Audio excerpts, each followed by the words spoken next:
Bonsoir à tout le monde.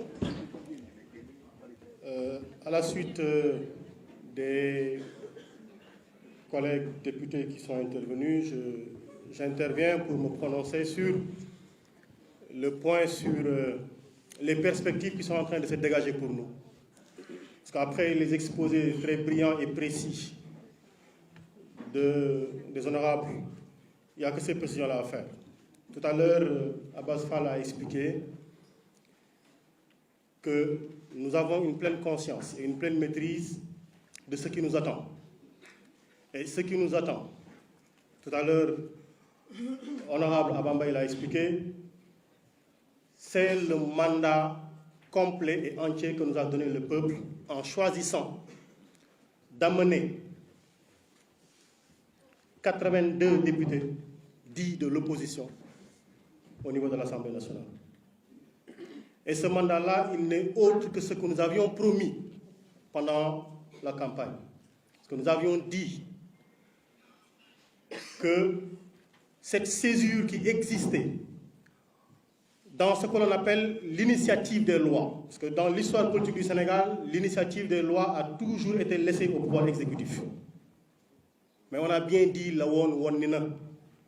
Aujourd'hui, le Parlement, à travers les députés de Yewwi Askan Wi, prendra l'initiative des lois à travers un certain nombre de propositions de loi, et je ne vais en citer que quelques-uns parce que nous en avons pour revenir auprès de vous, pour les présenter, les exposer, pour mieux faire comprendre le sens du mandat que nous sommes en train d'exécuter. On l'a dit d'abord, ce que d'histoire récente on avait réalisé à travers le code consensuel et sur lequel des tailleurs sont revenus, des destructeurs sont revenus pour qu'on ne sache plus à quoi ressemble notre code électoral. Nous allons faire des propositions de loi pour avoir un code électoral qui nous permettra de ne plus jamais revenir sur les questions de contestation, de combats politiques inutiles et de débats préélectoraux sans fin sur la lisibilité du vote, sur la lisibilité du mandat que l'on donne à ceux qui seront candidats.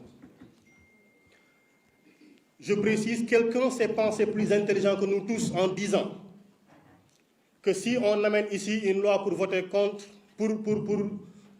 être pour ou contre l'homosexualité, nous n'allons pas voter. Ce n'est pas ça le débat. C'était très intelligent, son idée a été très lumineuse, mais nous avons bien vu le duo. Ce n'était pas ça le problème. Le problème, c'est qu'il y a une disposition légale qui n'est pas précise sur la criminalisation de l'homosexualité. Nous voulons, parce que la loi pénale, elle est précise. On ne peut pas interpréter. Elle ne souffre pas d'interprétation, la loi pénale.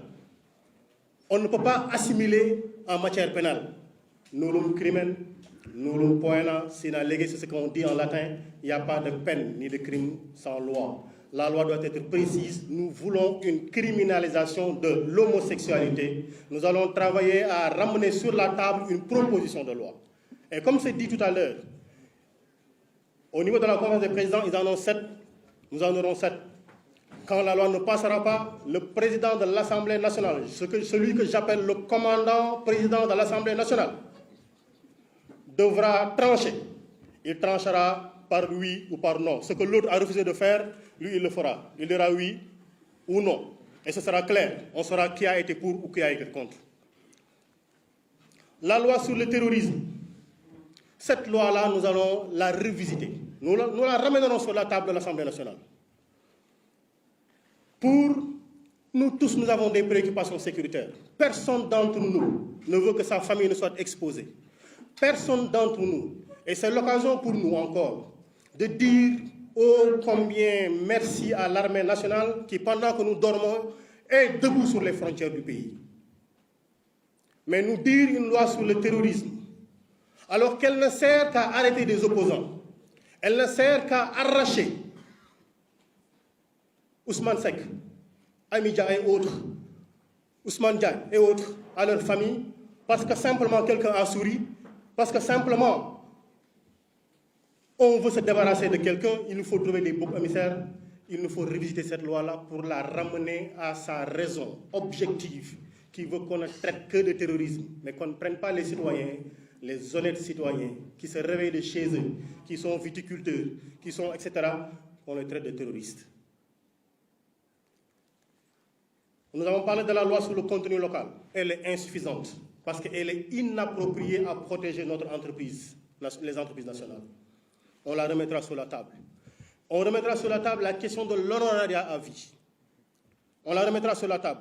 Des commissions d'enquête parlementaires sur les morts qu'il y a eu. Et on veut passer ça à perte et à profit, on reviendra dessus. Sur ce qui s'est passé au niveau de la Poste, sur le port autonome de Dakar, sur les accords de pêche, on reviendra là-dessus. Des questions écrites sur le coût de la vie, sur le code des collectivités territoriales, parce que Abba l'a précisé tout à l'heure. Aujourd'hui, énormément de municipalités n'espéraient que sur ces fonds de dotation et sur des fonds de concours pour apporter des réponses à leur population. Mais parce que simplement un maire ne porte pas le maillot qu'ils portent eux, aujourd'hui, nous sommes au mois quasiment d'octobre. Les gens attendent encore. Les ASC ne peuvent pas recevoir leurs subventions parce que Macky Sall refuse de le leur donner. C'est simplement ça. Simplement ça. Alors, il faut qu'ils sachent que, désormais, on ne part pas à l'Assemblée nationale pour insulter, comme ils le font. Parce que les insultes sont parties d'eux. On ne part pas à l'Assemblée nationale pour applaudir. On part pour bûcher, et terriblement, durement bûcher. Et on va les obliger à bûcher. On va les obliger à bûcher. Et c'est l'occasion également pour nous de revenir sur la situation de deux de nos collègues députés. Barthélémy Toye-Dias. On a dit le délibéré de son procès, ce sera pour le mercredi 21. Qu'il sache qu'il aura 52 députés à côté de lui. 52 députés seront à côté de lui. Nous avons vu un homme qui passe tout son temps à stigmatiser la région sud et tous les Sénégalais nés dans la région sud. Tout son discours est ce discours clivant de haine, de ségrégation, mais ce discours contre l'homme. Et on le pense brillant, on le pense intelligent. Et on adore sa plume. L'accoucheuse trop pressée risque de se saisir de ce qui n'est pas la tête du bébé, et c'est ce qui lui est arrivé. En voyant le bonnet d'Alphonse Sambou, il a rapidement parlé, comme il le fait d'habitude, en assimilant ce beau bonnet de la culture de la région sud à un bonnet de la rébellion. Et après, il s'est évertué en écrivant, en réécrivant, en réécrivant, en écrivant sans cesse pour se justifier. Mais la couleuvre est trop grande pour passer. Et il devra en répondre. Et on espère cette fois-ci que le tailleur constitutionnel, redevenu ministre de la Justice, laissera la justice faire son travail. Parce qu'on l'a suffisamment protégé, ce monsieur-là, qu'il réponde de son insulte à la culture sénégalaise, qu'il réponde de son discours anti-humaniste, ce discours ségrégationniste, qu'il en assume les conséquences. Voilà les propos que nous voulions tenir. Nous ne voulons pas être plus longs que cela. Merci beaucoup. Je fais une dernière précision. Le secrétaire général de l'Assemblée nationale est à la retraite. C'était juste une précision complémentaire pour qui comprend. Merci beaucoup.